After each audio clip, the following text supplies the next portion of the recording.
লাখো কোটি দরুদ ও সালাম বর্ষিত হোক সেই মহামানবের প্রতি, যাকে মহান রব্বুল আলামিন আমাদের জন্য রহমত স্বরূপ প্রেরণ করেছেন। সেই মহামানবের প্রতি দরুদ পাঠ করি, সকলে বলি সাল্লাল্লাহু আলাইহি ওয়াসাল্লাম। তো সম্মানিত হাজিরিন, মহান তাবারক ওয়া তাআলা আমাদেরকে এই জমিনের বুকে কি হিসেবে প্রেরণ করেছেন? মহান তাবারক ওয়া তাআলা আমাদেরকে জমিনের বুকে খলিফা হিসেবে প্রেরণ করেছেন। আল্লাহ তাআলা আমাদেরকে খলিফা বানিয়েছেন। সূরা বাকারার মধ্যে আল্লাহ তাআলা বলেন, وَإِذْ قَالَ رَبُّكَ لِلْمَلَائِكَةِ إِنِّي جَاعِلٌ فِي الْأَرْضِ خَلِيفَةً। আল্লাহ তাবারক ওয়া তাআলা যখন ফেরেশতাদেরকে ডেকে বললেন, হে আমার ফেরেশতারা তোমরা শোনো, আমি জমিনের বুকে আমার খলিফা নির্বাচন করব। ফেরেশতারা তখন বলতে লাগলো, ইয়া তাবারক ওয়া তাআলা, আপনি কি জিনদের মতো খলিফা নির্বাচন করবেন, যারা দুনিয়ার বুকে গিয়ে ফিতনা ফাসাদ সৃষ্টি করবে, যারা দুনিয়ার বুকে গিয়ে রক্তপাত করবে? আল্লাহ তাবারক ওয়া তাআলা এই কথা শোনার পরে সঙ্গে সঙ্গে জবাব দিয়ে দিলেন। আল্লাহ তাবারক ওয়া তাআলা বলেন, ক্বালা ইন্নী আ'লামু মা লা তা'লামুন। হে আমার ফেরেশতারা, আমি আল্লাহ তাআলা যা জানি তোমরা তা জানো না। সকলে বলুন মারহাবা। ফেরেশতারা আল্লাহ তাবারক ওয়া তাআলাকে প্রশ্ন করলো, ইয়া তাবারক ওয়া তাআলা, আপনি কিন্তু মানুষের পূর্বে আরো এক জাতি কিন্তু দুনিয়ার বুকে প্রেরণ করেছিলেন, সে জাতি হচ্ছে জিন জাতি। তো ফেরেশতাগণ আল্লাহ তাবারক ওয়া তাআলাকে প্রশ্নবিদ্ধ করলো যে জিনরা যেভাবে দুনিয়ার বুকে ফিতনা ফাসাদ সৃষ্টি করেছিল, রক্তপাত শুরু করেছিল, আপনি যে এখন খলিফা নির্বাচন করবেন, এই খলিফাগণও দুনিয়ার বুকে ফিতনা ফাসাদ সৃষ্টি করবে। তো আল্লাহ তাবারক ওয়া তাআলা আয়াতের শেষে সঙ্গে সঙ্গে জবাব দিয়ে দেন, হে আমার ফেরেশতা, ইন্নী আ'লামু মা লা তা'লামুন, আমি আল্লাহ তাবারক ওয়া তাআলা যা জানি তোমরা তা জানো না। তো শেষে আল্লাহ তাবারক ওয়া তাআলা আমাদের আদি পিতা হযরত আদম আলাইহিস সালাতু ওয়াস সালামকে সৃষ্টি করলেন। সৃষ্টি করার পরে তার মধ্যে রূহ ফুঁকে দিলেন। রূহ ফুঁকে দেওয়ার পরে এমন এক মানব তৈরি করলেন, যেই মানবকে সকল ফেরেশতা সিজদা করলো। সুবহানাল্লাহ। তো আল্লাহ তাবারক ওয়া তাআলা আমাদেরকে আশরাফুল মাখলুকাত বানিয়েছেন। আল্লাহ তাবারক ওয়া তাআলা আমাদেরকে জমিনের মধ্যে খলিফা বানিয়েছেন। এবং আল্লাহ তাআলা কোরআনের মধ্যে বলেন, ওয়ামা খালাকাতুল জিন্না ওয়াল ইনসা ইল্লা লিয়াবুদুন, আমি আল্লাহ তাবারক ওয়া তাআলা দুনিয়ার বুকে জিন এবং মানব জাতি সৃষ্টি করেছি একমাত্র আমার গোলামি করার জন্য, অন্য কারো গোলামি করার জন্য নয়। আল্লাহ তাবারক ওয়া তাআলা শুধুমাত্র জমিনের বুকে মানব জাতি কি জন্য প্রেরণ করেছেন? তার ইবাদত করার জন্য।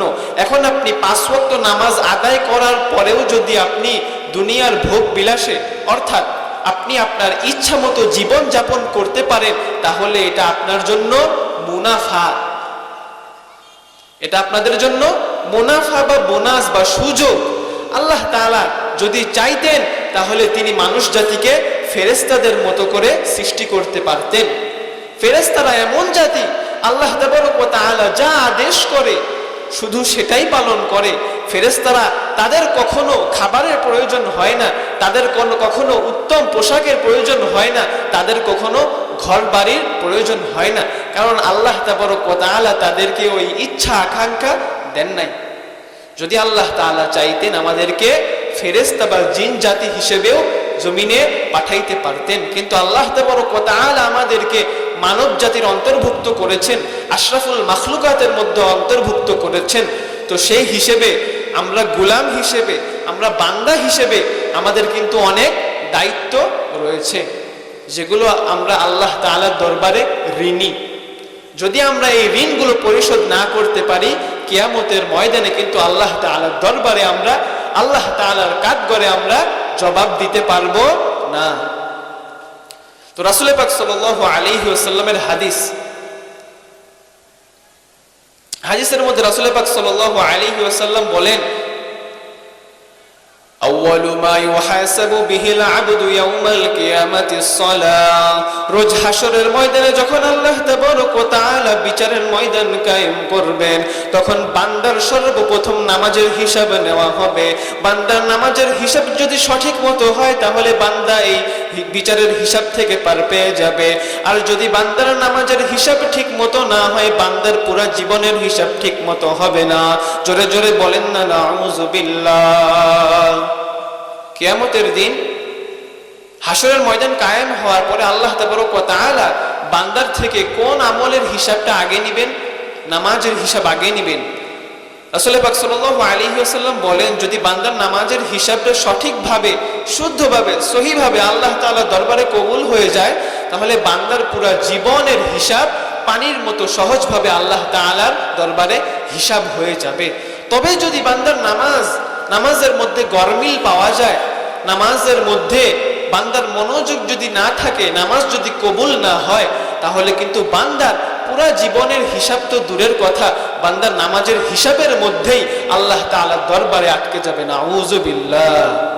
আল্লাহ তাআলা আমাদেরকে পানাহ দান করুক, আমিন। তো সম্মানিত হাজরিন, আমরা মুসলিম হিসেবে ঈমান আনার পরে আমাদের বড় বড় 4টি ইবাদত রয়েছে। প্রথম ইবাদত, প্রথম আমল হচ্ছে আমরা আল্লাহ তাআলার উপর ঈমান আনবো।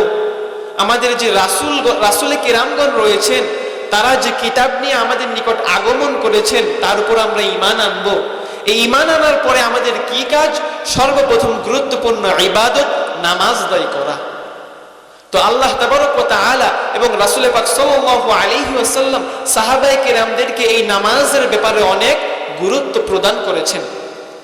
ওমর ইবনুল খাত্তাব রাদিয়াল্লাহু আনহু তে বর্ণিত এক হাদিস, عن عمر بن الخطاب رضي الله عنه قال بينما عند رسول الله صلى الله عليه وسلم। ওমর ফারুক রাদিয়াল্লাহু আনহু বর্ণনা করেন, আমরা একদা সাহাবায়ে কেরাম রাসূল পাক সাল্লাল্লাহু আলাইহি ওয়াসাল্লামের দরবারে বসা ছিলাম। ইতোমধ্যে একজন ব্যক্তি রাসূল পাক সাল্লাল্লাহু আলাইহি ওয়াসাল্লামের দরবারে উপস্থিত হলো। রাসূল পাক সাল্লাল্লাহু আলাইহি ওয়াসাল্লামকে জিজ্ঞাসা করতে লাগলো, ইয়া মুহাম্মদ আখবিরনি আনিল ইসলাম। হে মুহাম্মদ, তুমি আমাকে ইসলাম সম্পর্কে ধারণা প্রদান করো। ওমর ইবনুল খাত্তাব রাদিয়াল্লাহু আনহু কি বলেন, একদা আমরা রাসূল পাক সাল্লাল্লাহু আলাইহি ওয়াসাল্লামের দরবারে বসা ছিলাম। একজন ব্যক্তি আমাদের নিকট আগমন করলো, এমন এক ব্যক্তি যে ব্যক্তিকে আমরা কেউ চিনি না। এমন এক ব্যক্তি এসে উপস্থিত হলো, এসে রাসূল পাক সাল্লাল্লাহু আলাইহি ওয়াসাল্লামকে জিজ্ঞাসা করতে লাগলো, হে মুহাম্মদ, তুমি আমাকে ইসলাম সম্পর্কে জ্ঞান দান করো। ইসলাম জিনিস কি? ইসলাম আমরা কিভাবে পালন করব? তো রাসূল পাক সাল্লাল্লাহু আলাইহি ওয়াসাল্লাম তাকে বলতে লাগলেন, আন তুমিনা বিল্লাহ, সর্বপ্রথম তুমি আল্লাহ তাআলার উপর ঈমান আনবে। দ্বিতীয় ধাপে, দ্বিতীয় স্টেপে তুমি ওয়াতুকিমাস সালাহ, নামাজ কায়েম করবে। তো দ্বিতীয় ধাপে রাসূল পাক সাল্লাল্লাহু আলাইহি ওয়াসাল্লাম কি বললেন? নামাজ কায়েম করবে। আমরা নামাজ কায়েম করি না নামাজ পড়ি? আমরা নামাজ আদায় করি না নামাজ কায়েম করি? আমরা নামাজ আদায় করি। কিন্তু রাসূল পাক সাল্লাল্লাহু আলাইহি ওয়াসাল্লাম হাদিসের মধ্যে কিন্তু কি বলেছেন? ওয়াতুকিমাস সালাহ, নামাজ কায়েম করতে হবে। আল্লাহ তাবারক ওয়া তাআলা কোরআনের মধ্যে বলেছেন, ওয়াতুকিমুনাস সালাহ, তোমরা নামাজ কায়েম করো। নামাজ পড়ার কথা বলে নাই। তো এখন এখানে কি ব্যাখ্যা হতে পারে? তো মুফাসসিরিনে কেরাম, মুহাদ্দিসিনে কেরাম ব্যাখ্যা দিয়েছেন যে রাসূল করিম সাল্লাল্লাহু আলাইহি ওয়াসাল্লাম এখানে বুঝাতে চেয়েছেন যে নামাজ শুধু একা পড়লেই হবে না, নামাজ কায়েম করতে হবে। অর্থাৎ আমার পাড়া প্রতিবেশী, আমার আত্মীয় স্বজন, আমার সন্তান সন্ততি, আমার ঘরের লোকজন যেন নামাজ পড়ে, এদিকেও আমার খেয়াল রাখতে হবে। একে বলা হয় ইকামাতুস সালাহ, নামাজ কায়েম করা। আমরা যে একা একা মসজিদে নামাজ পড়ি, এটাকে নামাজ আদায় করা বলে, ইকামাতুস সালাহ হয় না। অতএব আমি বাবা, আমি ছেলে যদি মসজিদে নামাজ আদায় করি, আমার সন্তান, আমার পিতা, আমার মাতা, আমার বোন যদি বাড়িতে নামাজ না পড়ে, তারা যদি মসজিদে এসে নামাজ না পড়ে, তাহলে কিন্তু আমি আল্লাহ তাআলার কাঠগড়ায় জবাবদিহিতার শিকার হব। এই জন্য বারবার কোরআনের কোন জায়গায় আপনারা দেখাতে পারবেন না ইউআদ্দুনাস সালাহ, তোমরা নামাজ আদায় করো। প্রত্যেকটা জায়গায় ইউকিমুনাস সালাত তুকিমুনাস সালাত, তোমরা নামাজ কায়েম করো, নিজে পড়ো এবং তোমাদের অধীনে যারা রয়েছে তাদেরকে নামাজের প্রতি আহ্বান করো, নামাজের প্রতি উদ্বুদ্ধ করো। এই জন্য আমি মঞ্চে আসার পরে বাহিরে যারা ঘোরাফেরা করতেছে তাদেরকে আমি প্যান্ডেলে আসার জন্য আহ্বান করি নাই। আল্লাহ তাবারক ওয়া তাআলা আমাদেরকে আশরাফুল মাখলুকাত করে পাঠিয়েছেন। আল্লাহ তাবারক ওয়া তাআলা আমাদেরকে আকলে সালিম দিয়েছেন, সুস্থ বিবেক দিয়েছেন, ভালো মন্দের মধ্যে বিচার করার তৌফিক দিয়েছেন, জ্ঞান দিয়েছেন। তো সুতরাং এখানে যখন ওয়াজের মাহফিল চলতেছে, কোরআনের কথা চলতেছে, হাদিসের কথা চলতেছে, তো স্বাভাবিক বিষয় এখানে বসে থাকা উত্তম নাকি বাহিরে ঘোরাফেরা করা উত্তম? আপনাদের নিকট কি মনে হয়? এখানে জান্নাতের বাগানে আল্লাহর কালামুল্লাহ রাসূলের হাদিস শোনাই সবচাইতে বেশি উত্তম। এই জন্য আমি তাদেরকে আহ্বান করব না যে আপনারা এসে মঞ্চের প্যান্ডেলে এসে বসে বসে ওয়াজ শুনুন।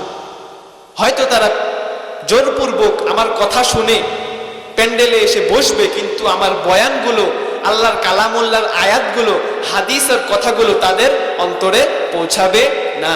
এজন্য আমি জোরপূর্বক কাউকে এই প্যান্ডেলে আসার কথা বলবো না। যারা এই প্যান্ডেলে আসতে পারেননি, আল্লাহ তাবারক ওয়া তাআলার তৌফিক তাদের হাসিল হয়নি, আল্লাহ তাআলা তাদের তৌফিক দিন। আমরা বলি আল্লাহুম্মা আমিন। তো সম্মানিত হাজরিন, নামাজের কথা বলতেছিলাম।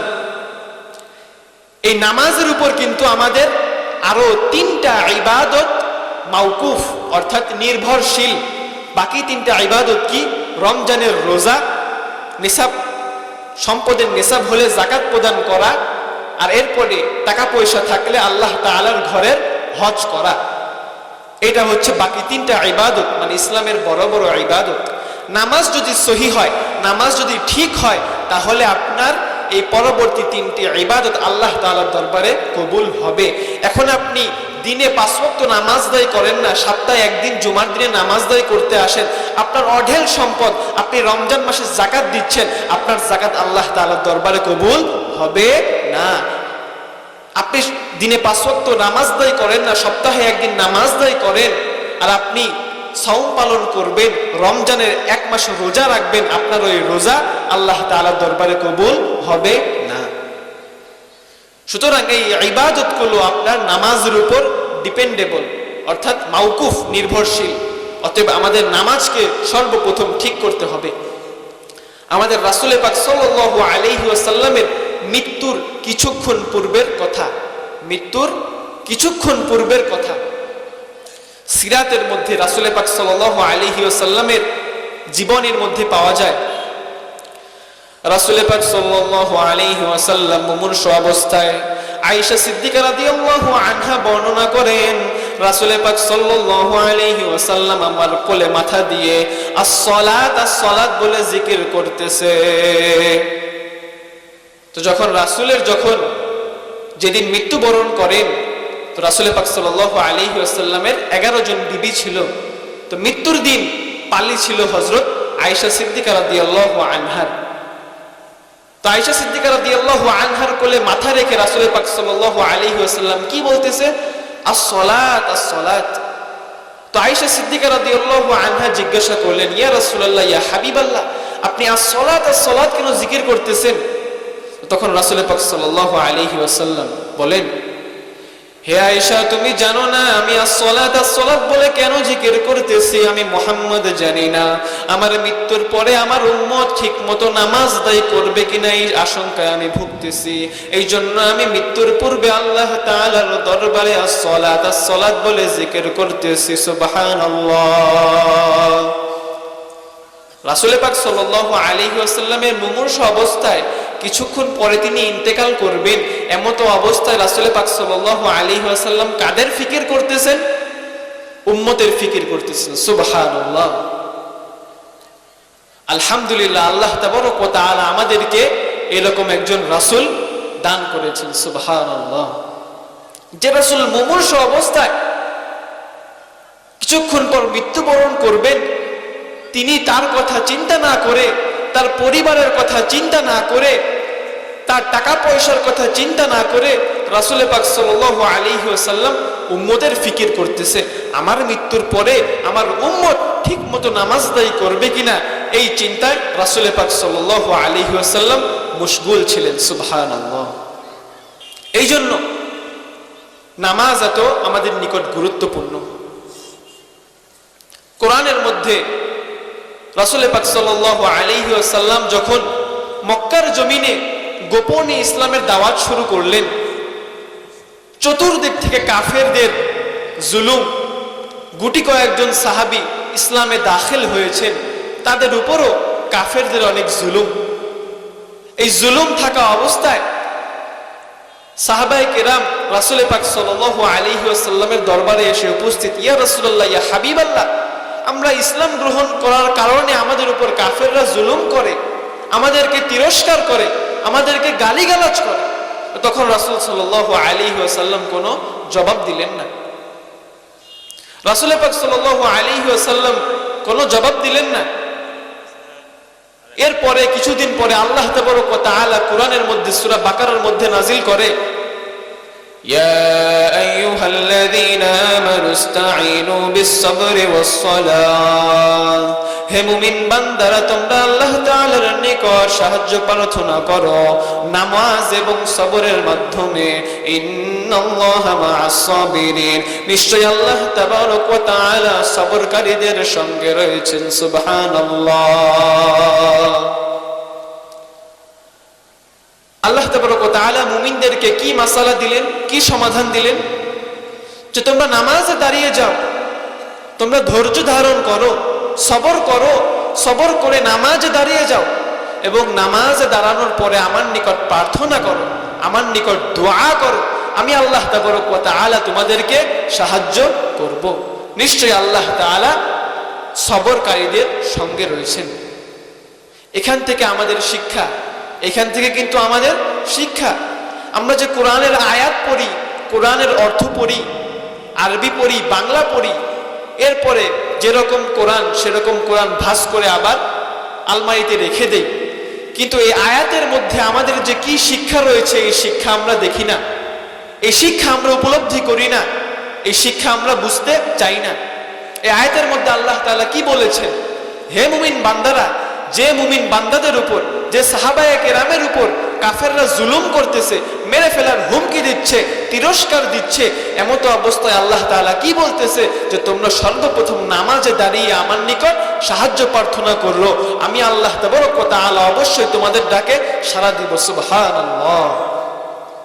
এই জন্য এখান থেকে আমাদের শিক্ষা, যখনই আমরা দুনিয়ার কোনো মুসিবতে পড়ব, আল্লাহ তাআলা কিন্তু আমাদের পরীক্ষা নেবেন। তো সর্বপ্রথম আমরা আল্লাহ তাআলার কাছে চাইবো ইনশাআল্লাহ, নামাজের মাধ্যমে চাইবো, নফল নামাজের মাধ্যমে চাইবো, সিজদার মাধ্যমে চাইবো। রাসূল পাক সাল্লাল্লাহু আলাইহি ওয়াসাল্লাম বলেন, আকরাবু মা ইয়াকুনুল আবদু মির রাব্বিহি ওয়া হুয়া সাজিদুন, বান্দা যখন নামাজ আদায় করে এবং সিজদার মধ্যে থাকে, বান্দা তখন আল্লাহ তাআলার অনেক নিকটবর্তী হয়ে যায়। সুবহানাল্লাহ।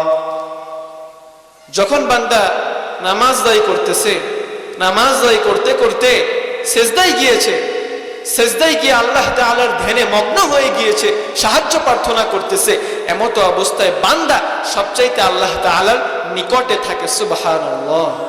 তাহলে আল্লাহ তাআলার দরবারে তখন চাওয়া মাত্রই আল্লাহ তাআলা আপনার দোয়া কবুল করে নেবেন ইনশাআল্লাহ। আল্লাহ তাআলা আমাদেরকে এমন ভাবে দোয়া করার তৌফিক দান করুক, আল্লাহুম্মা আমিন। তো সম্মানিত হাজিরিন, আল্লাহ তাবারক ওয়া তাআলা কোরআনের আরেক স্থানে বলেন, ইন্নাস সালাতা তানহা আনিল ফাহশাই ওয়াল মুনকার, নামাজ, যে ব্যক্তি নামাজ আদায় করবে তার নামাজ তাকে পাপ কাজ এবং ফাহিশা কাজ থেকে বিরত রাখবে। যে ব্যক্তি নামাজ আদায় করবে তার নামাজ পাপ কাজ এবং ফাহিশা কাজ থেকে তাকে বিরত রাখবে। কিন্তু এখানে আমাদের প্রশ্ন, আমরা দেখি যে আমাদের মধ্যে, আমাদের সমাজের মধ্যে, আমাদের এলাকার মধ্যে, আমাদের নিজেদের কথাই বলি, আমরা নামাজ আদায় করি কিন্তু আমরা গুনাহ পরিত্যাগ করতে পারি না। আমরা নামাজ আদায় করি, দিনে 5 ওয়াক্ত নামাজ জামাতের সঙ্গে আদায় করতেছি, কিন্তু আমরা গুনাহ থেকে বিরত থাকতে পারি না। এর কারণ কি? তাহলে আল্লাহ তাআলার কোরআন কি মিথ্যা? কখনোই নয়। আল্লাহ তাআলার কোরআন মিথ্যা কখনোই নয়। কারণ আল্লাহ তাবারক ওয়া তাআলা কোরআন শুরু হওয়ার পূর্বেই সূরা বাকারার মধ্যে বলে দিয়েছে, যালিকাল কিতাব লা রাইবা ফি, ইহা এমন একটি গ্রন্থ তোমরা পড়তে যাচ্ছ, শুরু করতে যাচ্ছ, যে গ্রন্থের মধ্যে কোনো প্রকার সন্দেহ নাই, মিথ্যা হওয়া তো দূরের কথা। সুবহানাল্লাহ। তো আমরা পাপ কাজ থেকে বিরত থাকতে পারি না কি জন্য? হয়তো আমাদের নামাজের মধ্যে কোনো গরমিল রয়েছে বা আমাদের নামাজের মধ্যে ত্রুটি রয়েছে। তো সর্বপ্রথম নামাজ আল্লাহ তাআলার দরবারে কবুল না হওয়ার কারণ কি? কারণ নাম্বার 1, হয়তো আমাদের ঈমান আকীদায় কোনো ত্রুটি থাকতে পারে। ঈমান আকীদায় কোনো ত্রুটি থাকতে পারে। আমাদের ঈমান কি, আমাদের আকীদা কি? আন তুমিনা বিল্লাহি ওয়া মালাইকাতিহি ওয়া কুতুবিহি ওয়া রুসুলিহি ওয়াল ইয়াউমিল আখির ওয়াল কদরি খাইরিহি ওয়া শাররিহি মিনাল্লাহি তাআলা। আমাদেরকে এই বিশ্বাস রাখতে হবে, আল্লাহ তাআলার উপর ঈমান আনতে হবে, আল্লাহ তাআলার উপর ঈমান আনতে হবে, আল্লাহ তাআলার জাতের উপর, আল্লাহ তাআলার সত্তার উপর ঈমান আনতে হবে। কোরআনের মধ্যে আছে আর রহমানু আলাল আরশি ইস্তাওয়া। আর রহমান অর্থাৎ আল্লাহ তাবারক ওয়া তাআলা আরশের উপর সমাসীন রয়েছেন। আল্লাহ তাবারক ওয়া তাআলা আরশের উপর সমাসীন রয়েছেন। এখন সমাসীন মানে কি আল্লাহ তাআলা বসে আছেন, না শুয়ে আছেন, না দাঁড়িয়ে আছেন, না কিভাবে আছেন? এইগুলা কিন্তু আমাদের আলোচনার বিষয় না। অতএব এইগুলো আমরা আলোচনার মধ্যে আনবো না। এইগুলা যদি আমরা ব্যাখ্যা বিশ্লেষণ করতে যাই তাহলে কিন্তু আমাদের ঈমান আকীদা নষ্ট হয়ে যাবে। এই জন্য আল্লাহ তাআলা যেইভাবে আদেশ দিয়েছেন, রাসূল পাক সাল্লাল্লাহু আলাইহি ওয়াসাল্লাম যেভাবে ঈমান আনতে বলেছেন, সেইভাবে আমরা আল্লাহ তাআলার উপর ঈমান আনবো, তাহলে আমাদের ঈমান আকীদা ঠিক থাকবে। এরপরে আল্লাহ তাবারক ওয়া তাআলা বলেন যে আমার রাসূলগণের উপর ঈমান আনতে হবে। হযরত আদম আলাইহিস সালাতু ওয়াস সালাম থেকে শুরু করে নিয়ে যত নবীর রাসূল মুহাম্মদ সাল্লাল্লাহু আলাইহি ওয়াসাল্লাম পর্যন্ত এসেছেন, তাদের উপর আমাদের ঈমান আনতে হবে। আমাদের মধ্যে অনেক মুসলিম ভাইয়েরা আলোচনা করতে করতে, বক্তব্য করতে করতে নবী রাসূলদের মধ্যে পার্থক্য করে ফেলি। এটা কিন্তু অনেক খারাপ কাজ, অনেক বড় পাপ কাজ। নবী রাসূলদের মধ্যে আমরা পার্থক্য খুঁজি। হযরত ইউসুফ আলাইহিস সালাতু ওয়াস সালামের আলোচনা শুনলে বলি যে ইউসুফ আলাইহিস সালাতু ওয়াস সালাম আমাদের আখিরে মুহাম্মদ সাল্লাল্লাহু আলাইহি ওয়াসাল্লামের থেকেও সুন্দর ছিলেন। কারণ ইউসুফ আলাইহিস সালাতু ওয়াস সালামের সৌন্দর্যের ব্যাপারে কোরআনের মধ্যে আল্লাহ তাবারক ওয়া তাআলা উল্লেখ করেছেন, কিন্তু আমাদের আখিরে মুহাম্মদ সাল্লাল্লাহু আলাইহি ওয়াসাল্লামের সৌন্দর্যের ব্যাপারে আল্লাহ তাবারক ওয়া তাআলা কোরআনের মধ্যে সেরকম ভাবে উল্লেখ করেন নাই। এই জন্য আমরা কিছু মুসলিম ভাইয়েরা এরকম আলোচনা বক্তব্য শোনার পরে নবী রাসূলদের মধ্যে কম্পেয়ার করি, পার্থক্য খুঁজি। এটা আদৌ আমাদের ঈমানের বিষয় নয়। যদি আমরা এসব বিষয় নিয়ে আলোচনা করি, আমাদের ঈমান আকীদা কিন্তু নষ্ট হয়ে যাবে। এরপর আল্লাহ তাবারক ওয়া তাআলা বলেন আমাদের আসমানি গ্রন্থের উপর ঈমান আনতে হবে। আসমানি গ্রন্থের উপর ঈমান আনতে হবে। আমাদের বিশিষ্ট সবচাইতে বড় বড় আসমানি কিতাব তাওরাত, জাবুর, ইনজিল, কোরআন, এই 4টি কিতাবের উপর ঈমান আনতে হবে। এখন এই কথা বলা যাবে না যে কোরআন তাওরাত থেকে উত্তম, তাওরাত কোরআন থেকে উত্তম, এইরকম প্রশ্ন করা যাবে না। ঈমান নষ্ট হয়ে যাওয়ার সম্ভাবনা থাকে। তো সম্মানিত হাজিরিন, যে কথা বলতেছিলাম, এই সকল কিন্তু অহেতুক প্রশ্ন। আমাদের নামাজ, কালাম, হজ, যাকাত, রোজা করার পরে এইগুলা কিন্তু অহেতুক প্রশ্ন। এই অহেতুক কথাবার্তা কিন্তু আমরা আমাদের জানা বা না জানা অবস্থায় বলে থাকি। জানা অবস্থায় বলে থাকলে তো অবশ্যই আবার কালেমা পড়তে হবে। না জানা থাকলে কিন্তু আপনার ঈমান নষ্টই থেকে যাবে, মৃত্যু পর্যন্ত আমল করে যাবেন, কিন্তু রোজ হাসরের ময়দানে আপনার আমল খুঁজে পাওয়া যাবে না। এই জন্য এইসব বিষয়ে খুব সতর্ক। কোনো ঈমানি বিষয় আসলে, কোনো মাসআলা আসলে সর্বপ্রথম ইমাম সাহেবের নিকট যাবেন, মাদ্রাসার শিক্ষকগণের নিকট যাবেন, আলেমদের নিকট যাবেন। যারা এই বিষয়ে পারদর্শী, এই বিষয়ে জানে, তাদের শরণাপন্ন হবেন। আল্লাহ তাআলা অবশ্যই আপনাকে হেদায়েত বা জ্ঞান দান করবে। আল্লাহুম্মা আমিন। তো সম্মানিত হাজিরিন, এই সমস্ত ঈমানের ত্রুটি থাকলে কিন্তু আল্লাহ তাআলার দরবারে আপনি যতই নামাজ পড়েন, নামাজ কিন্তু কবুল হবে না। এরপর আসুন নামাজের মধ্যে ত্রুটি থাকা। নামাজের মধ্যে ত্রুটি থাকা, নামাজের মধ্যে ত্রুটি কিভাবে হয়?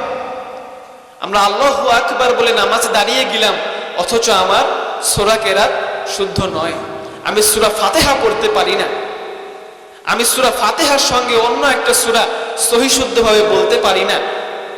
এরকম অবস্থা হলে কিন্তু আল্লাহ তাবারক ওয়া তাআলার দরবারে আমাদের নামাজ কবুল হবে না। রোজ হাসরের ময়দানে আল্লাহ তাবারক ওয়া তাআলা আমাদেরকে কিন্তু পাকড়াও করবেন। হে বান্দা, তুমি দুনিয়ার বুকে ঠিক মতো নামাজ আদায় করনি, তোমার নামাজ আদায় হয়েছে কিন্তু তোমার নামাজের মধ্যে সূরা কেরাত সহি হয়নি। এই জন্য আমি আল্লাহ তাবারক ওয়া তাআলা আজ কিয়ামতের ময়দানে তোমার আমলনামা থেকে নামাজের হিসাবকে সরিয়ে দিয়েছি। আল্লাহ তাবারক ওয়া তাআলা তখন নামাজের হিসাব চাইবেন, আল্লাহ তাবারক ওয়া তাআলা তখন আপনার নামাজের হিসাব সরিয়ে দিবেন। কারণ আপনি দুনিয়ার বুকে আপনার নামাজ সহি হওয়ার জন্য যে শর্তগুলো ছিল, আপনি সেই শর্তগুলো পালন করেননি। এখন আপনি কিয়ামতের ময়দানে অজুহাত দিবেন যে হে আল্লাহ তাবারক ওয়া তাআলা, ইয়া রব, হে আমার প্রতিপালক, আমি বার্ধক্যে উপনীত হয়েছিলাম, আমি বয়স্ক হয়ে গিয়েছিলাম, আমি বয়স্ক হয়ে গিয়েছিলাম, চোখে দেখতে পেতাম না, এই জন্য আমি ঠিক মতো সূরা কেরাত সহি শুদ্ধভাবে বলতে পারিনি। আল্লাহ তাবারক ওয়া তাআলা বৃদ্ধ অবস্থায় উপস্থাপন করিনি। আল্লাহ তাবারক ওয়া তাআলা বলে দিবেন, হে বান্দা, তুমি যে এখানে বার্ধক্যের অভিযোগ করতেছো, বার্ধক্যের তুমি অজুহাত দিচ্ছ, আমি আল্লাহ তাবারক ওয়া তাআলা তোমাকে কিন্তু দুনিয়ার বুকে বৃদ্ধ অবস্থায় প্রেরণ করিনি। তুমি যখন দুনিয়ার বুকে এসেছিলে, মায়ের গর্ভ থেকে বের হয়েছিলে, তখন তুমি কিন্তু শিশু অবস্থায় ছিলে, এরপর তুমি কিশোর হয়েছো, এরপর তুমি যুবক হয়েছো, এরপর তুমি তোমার বার্ধক্যে উপনীত হয়েছো। এর মাঝখানে যে সময়টুকু অতিবাহিত করেছো, দুনিয়ার বুকে তুমি যে সময়টুকু অতিবাহিত করেছো, দুনিয়ার পিছে সময় দিয়েছো, আমার নামাজে, আমার ঘরে, আমার কোরআনের উপর তুমি মনোযোগ দাওনি, আমার ইবাদতে তুমি মনোযোগ দাওনি। এই জন্য আমি আল্লাহ তাআলা আজকে কিয়ামতের ময়দানে তুমি নামাজ আদায় করা সত্ত্বেও তোমার নামাজকে কবুল করব না, নাউযুবিল্লাহ। কারণ আল্লাহ তাবারক ওয়া তাআলা আমাদের নামাজকে কবুল করবেন না, কারণ আমাদের সূরা কেরাত শুদ্ধ হয়নি। তো সম্মানিত হাজিরিন, সকলের প্রতি দৃষ্টি আকর্ষণ, এখনো যারা আমরা নামাজের মধ্যে গাফেল রয়েছি, অবহেলা করতেছি, আমাদের মৃত্যু কিন্তু বেশি দূরে নয়। আমরা জানি না আমাদের মৃত্যু কোথায়, কবে, কোন স্থানে হবে, এটা আল্লাহ তাবারক ওয়া তাআলাই ভালো জানেন। আমরা জানি না, আমরা গ্যারান্টিও দিতে পারবো না যে আগামীকাল আমি ফজরের নামাজ মসজিদে এসে পড়তে পারবো কি না।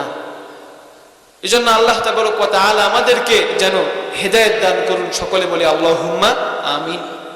এখানে নতুন করে বলার কিন্তু কিছুই নেই। আমরা সকলেই মুসলমান, সকলের গায়ে পাঞ্জাবি, সকলের মাথায় টুপি, সকলের মুখেই দাড়ি, সকলেই কম বেশি জানি কোনটা হক, কোনটা বাতিল, কোনটা সঠিক, কোনটা ভুল, কোনটা ঠিক, কোনটা ব্যাঠিক।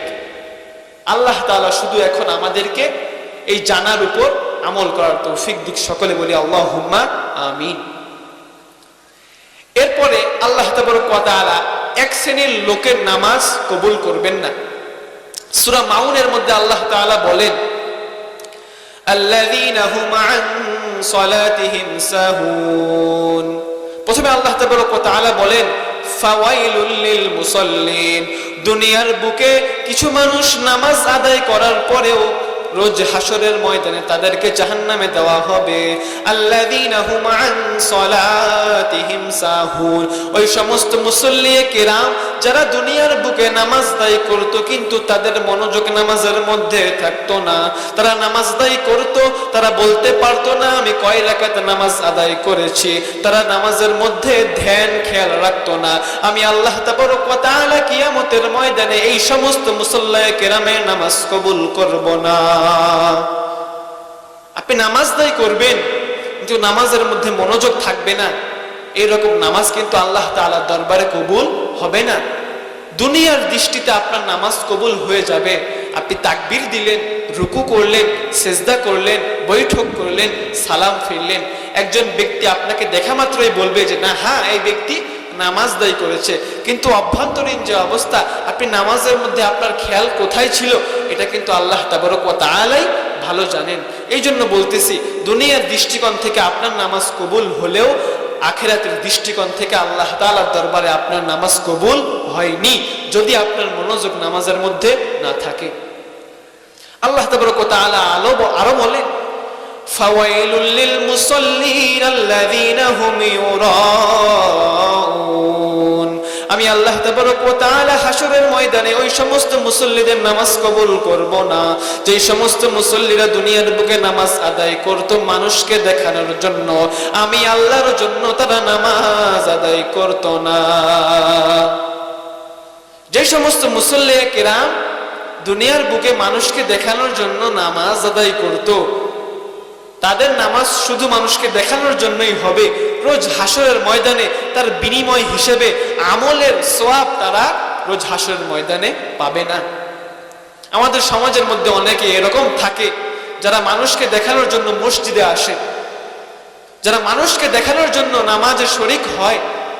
আমি তো একজন বড় বিত্তশালী, আমি তো একজন বড় নেতা, আমি তো একজন উচ্চ কর্মপদস্থ ব্যক্তি, এখন যদি আমি নামাজে না যাই, লোকদের সঙ্গে কাঁধে কাঁধ না মিলিয়ে নামাজ না পড়ি, আমি বড়লোক হওয়া সত্ত্বেও কিন্তু মানুষজন আমার কথা শুনবে না।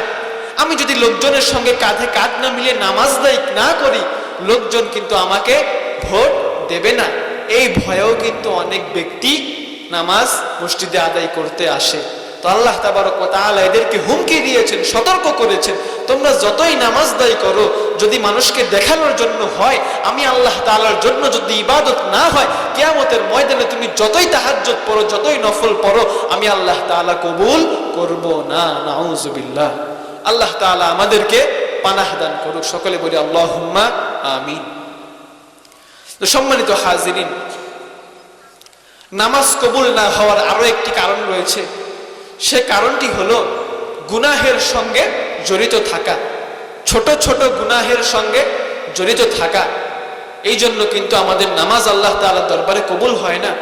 আপনি অনেক খুশু খুজু ধ্যান খেয়ালের সঙ্গে নামাজ আদায় করতেছেন, আপনার সূরা কিরাত ঠিক আছে, রুকু সিজদাও ঠিক আছে, আপনার মনোযোগ নামাজের মধ্যে রয়েছে, আপনার নামাজ আল্লাহ তাআলার দরবারে কবুল হবে না যদি আপনি সুদের সঙ্গে সম্পৃক্ত থাকেন।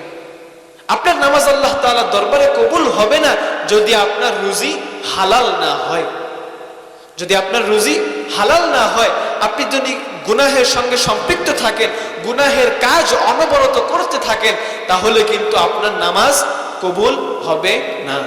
আল্লাহ তাআলা আমাদেরকে এই রকম নামাজ থেকে পানাহ দান করুক। সকলে বলি আল্লাহুম্মা আমিন। তো সম্মানিত হাজিরিন, যে কথাগুলো আলোচনা করলাম নামাজ কবুল হওয়ার ব্যাপারে, এইটা কিন্তু অনেক গুরুত্বপূর্ণ আলোচনা। যদি আমাদের এই শর্তগুলো না থাকে, আল্লাহ তাআলার দরবারে আপনি যতই নামাজ আদায় করেন, আপনার নামাজ কিন্তু কবুল হবে না। এখন আপনার নামাজ যদি আল্লাহ তাআলার দরবারে কবুল না হয়, আপনার রোজা, হজ, যাকাত কিন্তু কবুল হবে না। তো আমাদের এই নামাজের উপর কিন্তু বাকি জীবনের আমল কিন্তু মওকুফ রয়েছে, নির্ভরশীল রয়েছে। আমার নামাজ যদি সহি হয়, আমার নামাজ যদি সঠিক হয়, তাহলে আমার বাকি আমল কিন্তু আল্লাহ তাআলার দরবারে কবুল হবে। তো সম্মানিত হাজিরিন, যে কথা বললাম, আরেকটা কারণ রয়েছে। আমরা অনেকে ভয় করি, মানুষ মাত্রই কিন্তু ভুল। হযরত আদম আলাইহিস সালাতু ওয়াস সালামও কিন্তু ভুলের শিকার হয়েছিলেন। মানুষ মাত্রই কিন্তু ভুল, মানুষের ভুল হয়েই যেতে পারে। কিন্তু মানুষ ভুল করার পরে আল্লাহ তাআলার দরবারে এত ভয় পায়, আল্লাহ তাআলার দরবারে এত ভয় পায়, সে আমলই ছেড়ে দেয়।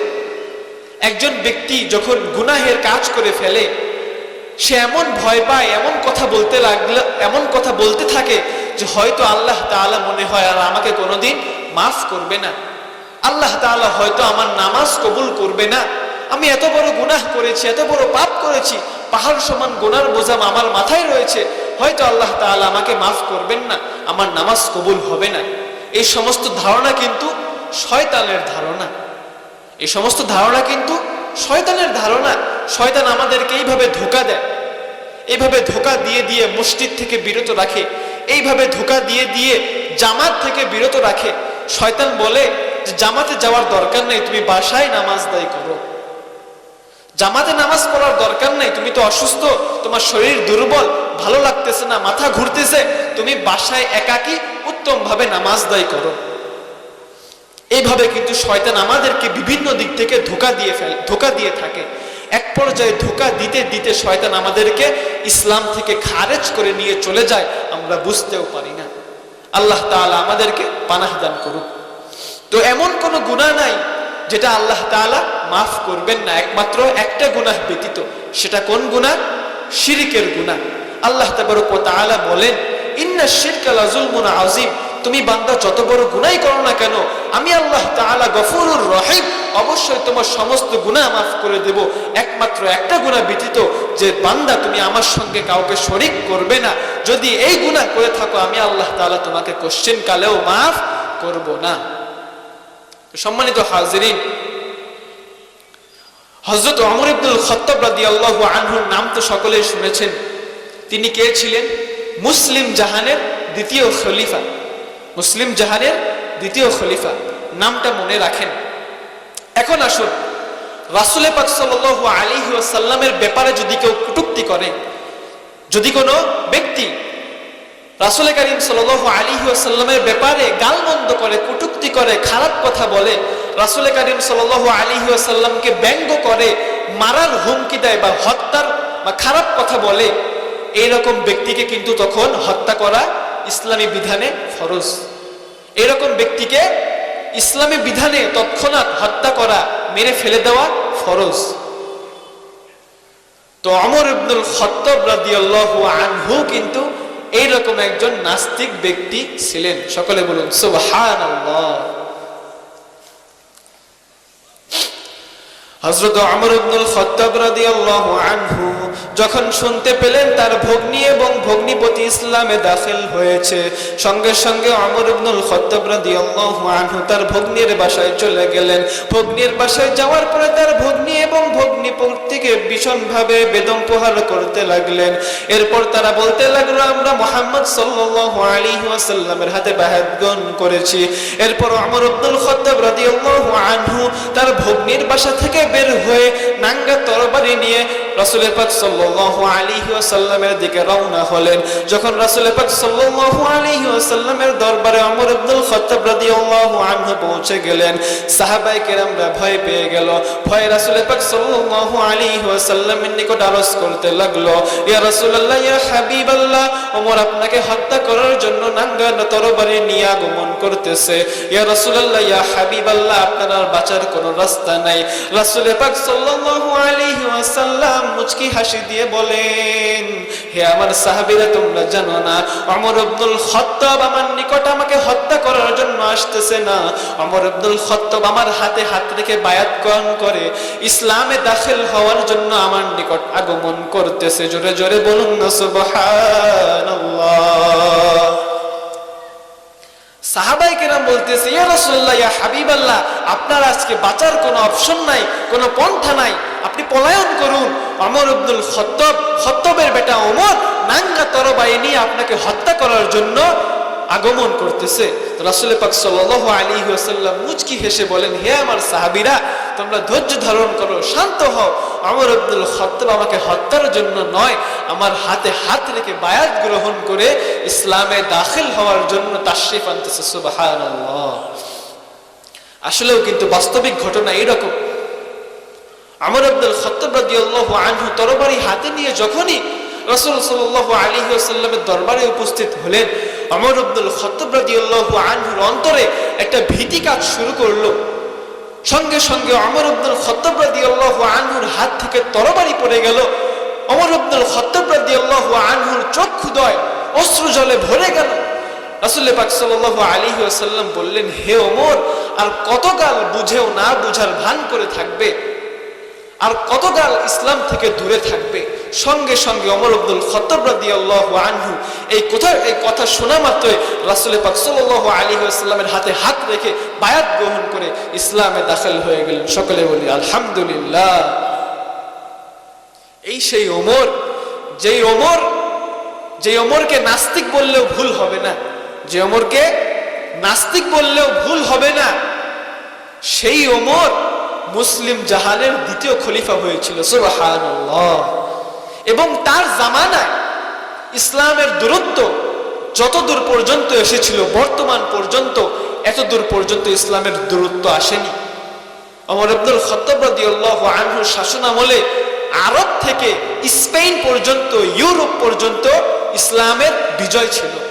কিন্তু এর পরবর্তীকালে মুসলিমদের আফসোস, আমাদের আফসোস, আমরা সেই জমিনগুলো, সেই ভূখণ্ডগুলো, ইসলামী রাষ্ট্রগুলো আমরা হারিয়ে ফেলেছি। এগুলো আমাদের দোষের কারণে, আমাদের গুনাহের কারণে আমরা এই ভূখণ্ডগুলো হারিয়ে ফেলেছি, ইসলামী রাষ্ট্রগুলো হারিয়ে ফেলেছি। কারণ আমরা রাসূল পাক সাল্লাল্লাহু আলাইহি ওয়াসাল্লামের সুন্নতকে আটকে রাখতে পারিনি।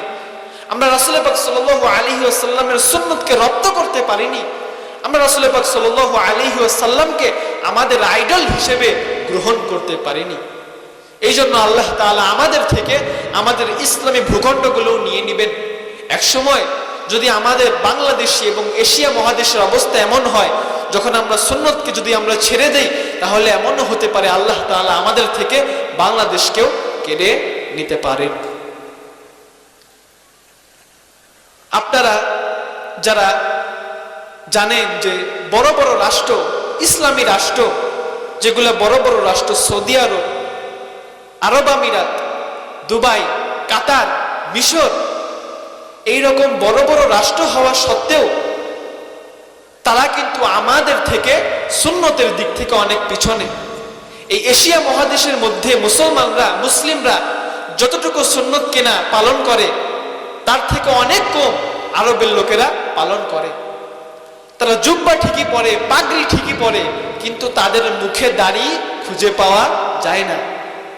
এই জন্য আল্লাহ তাআলা এই সুন্নতকে ছেড়ে দেওয়ার কারণে আল্লাহ তাআলা তাদের থেকে ঈমানী শক্তিকে কেড়ে নিয়েছে, ঈমানী শক্তিকে কেড়ে নিয়েছে। আপনারা কম বেশি অনেকে জানেন, এই কিছুদিন পূর্বে ইসরায়েল কিন্তু ফিলিস্তিনের উপর হামলা চালাচ্ছিল, কম বেশি অনেকেই জানেন। তারা ফিলিস্তিনের মুসলিমদের উপর জোরপূর্বক হামলা চালাচ্ছিল এবং ইহুদি রাষ্ট্রগুলো, খ্রিস্টান রাষ্ট্রগুলো এদেরকে সহায়তা করছিল।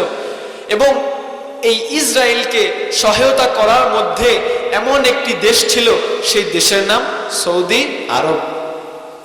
যেই দেশে আমার মক্কা মদিনা রয়েছে, যেই মক্কা মদিনায় আমার রাসূলের পদধ্বনি পড়েছে, এই রকম দেশগুলো ইসরায়েলকে সাহায্য করেছিল। কি জন্য? সুন্নতকে ছেড়ে দেওয়ার কারণে। যখন তারা সুন্নতকে পরিত্যাগ করেছে, প্রত্যাখ্যান করেছে, আল্লাহ তাবারক ওয়া তাআলা তাদের থেকে ঈমানী শক্তিকে কেড়ে নিয়েছে। আমাদের বাংলাদেশের মধ্যে, এশিয়ার মধ্যে সামান্য মুসলিম থাকা সত্ত্বেও আমরা কিন্তু মুসলিম প্রধান দেশ না। তা না হওয়া সত্ত্বেও আমরা কিন্তু ফিলিস্তিনের জন্য সমবেদনা প্রকাশ করেছি, ফিলিস্তিনের জন্য আমরা ডোনেট করেছি। আল্লাহ তাআলা আমাদেরকে তৌফিক দিয়েছে, এই জন্য সকলে বলি আলহামদুলিল্লাহ। আল্লাহ তাআলা আমাদের ঈমানী শক্তিকে এখনো টিকিয়ে রেখেছেন, এই জন্য আমরা সকলে বলি আলহামদুলিল্লাহ। আল্লাহ তাবারক ওয়া তাআলা যেন কিয়ামত পর্যন্ত আমাদের এই ঈমানী শক্তিকে টিকিয়ে রাখেন, সকলে বলি আল্লাহুম্মা আমিন। তো সম্মানিত হাজরিন, আমি আর বেশি সময় নিব না। আমাদের দ্বিতীয় মেহমান এসে মঞ্চে উপস্থিত হয়েছেন। সকলে একবার তাকবীর দিই, সকলে বলি লিল্লাহে তাকবীর, লিল্লাহে তাকবীর, লিল্লাহে তাকবীর। তো সম্মানিত হাজরিন, আমি আর বেশি সময় গ্রহণ করব না। তো যতটুকু আলোচনা করলাম, কোরআন এবং হাদিসের আলোকেই কিন্তু আলোচনা করেছি। এবং এই আলোচনাগুলো কিন্তু আমলের বাইরের কোনো আলোচনা না। আমরা দৈনন্দিন আল্লাহ তাআলার বান্দা হিসেবে, আল্লাহ তাআলার গোলাম হিসেবে আমাদের যতটুকু আমল করতে হবে, এই আমল সম্পর্কে আলোচনা করেছি। এই আমল যদি আমরা না করি, কিয়ামতের ময়দানে কিন্তু আমরা আল্লাহ তাআলার দরবারে অপরাধী হয়ে দাঁড়িয়ে থাকব। আল্লাহ তাবারক ওয়া তাআলা সূরা তাহার মধ্যে বলেন, وَمَنْ أَعْرَضَ عَنْ ذِكْرِي فَإِنَّ لَهُ مَعِيشَتَهُ ضَنْكًا। যে ব্যক্তি দুনিয়ার বুকে আমার কালামুল্লাহ থেকে, আমার রাসূলের হাদিস থেকে বিমুখতা প্রদর্শন করবে, ওয়ানাহশুরুহু ইয়াউমাল কিয়ামাতি আ'মা, আমি আল্লাহ তাবারক ওয়া তাআলা এই রকম ব্যক্তিকে রোজ হাসরের ময়দানে অন্ধ অবস্থায় উপস্থাপন করব। সূরা তাহার মধ্যে আল্লাহ তাবারক ওয়া তাআলা কি বলেন? যে সকল ব্যক্তি, যে সকল মুসলমান ইসলাম গ্রহণ করার পরে আমার কালামুল্লাহ, আমার হাদিস থেকে বিমুখতা প্রদর্শন করবে, আমার কালামুল্লাহর আলোচনা শুনবে কিন্তু আমলে আনবে না, রাসূলের হাদিস শুনবে, সুন্নত পালন করবে না, মসজিদে আজান হবে, জামাতে উপস্থিত হবে না, এই সমস্ত ব্যক্তিকে আল্লাহ তাআলা কি করবেন? রোজ হাসরের ময়দানে অন্ধ অবস্থায় উপস্থাপন করবেন। এখন অন্ধ অবস্থায় উপস্থাপন করার পরে ওই ব্যক্তি বলতে থাকবে, قال رب لما حشرتني أعمى وقد كنت بصيرا, হে আমার প্রতিপালক, আপনি আমাকে এই হাসরের ময়দানে অন্ধ অবস্থায় কেন উপস্থাপন করলেন? আমি বান্দা দুনিয়ার বুকে এই চক্ষু দ্বারা তো সবকিছুই অবলোকন করতে পারতাম। তখন আল্লাহ তাবারক ওয়া তাআলা তাকে উত্তর দিয়ে দিবেন, ওয়াকাযালিকা আতাতকা আয়াতুনা ফানাসিতাহা ওয়াকাযালিকাল ইয়াউমা তুনসা, তুমি বান্দা যেভাবে আমার কালামুল্লাহকে পরিত্যাগ করেছিলে, তুমি বান্দা যেভাবে দুনিয়ার বুকে আমার রাসূলের সুন্নতকে পরিত্যাগ করেছিলে, আমি আল্লাহ তাবারক ওয়া তাআলা তোমাকে হাসরের ময়দানে এইভাবেই পরিত্যাগ করে দিব। আল্লাহ তাবারক ওয়া তাআলা তাকে দেখবে যে আমি এই বান্দাকে অন্ধ অবস্থায় উপস্থাপন করেছি। এই বান্দাও এসে আল্লাহ তাআলা দরবারে আরজ করতে থাকবে, হে আমার রব, আমার চক্ষু কিন্তু দুনিয়ার বুকে ভালো ছিল, আপনি আমাকে অন্ধ অবস্থায় কেন উপস্থাপন করবেন? এই আরজ করতে থাকবে, কিন্তু আল্লাহ তাআলা তার দিকেও তাকাবেন না। নাউযুবিল্লাহ। আল্লাহ তাআলা তার দিকে ভ্রুক্ষেপ করবেন না এবং বলতে থাকবেন, তুমি বান্দা আমার কালামুল্লাহকে দুনিয়ার বুকে পরিত্যাগ করেছিলে, আমার হাবিবের সুন্নতকে তুমি আমলে আনোনি, সুন্নতকে পরিত্যাগ করেছিলে, এই জন্য আমি আল্লাহ তোমাকে এই রোজ হাসরের ময়দানে অন্ধ অবস্থায় উপস্থাপন করেছি।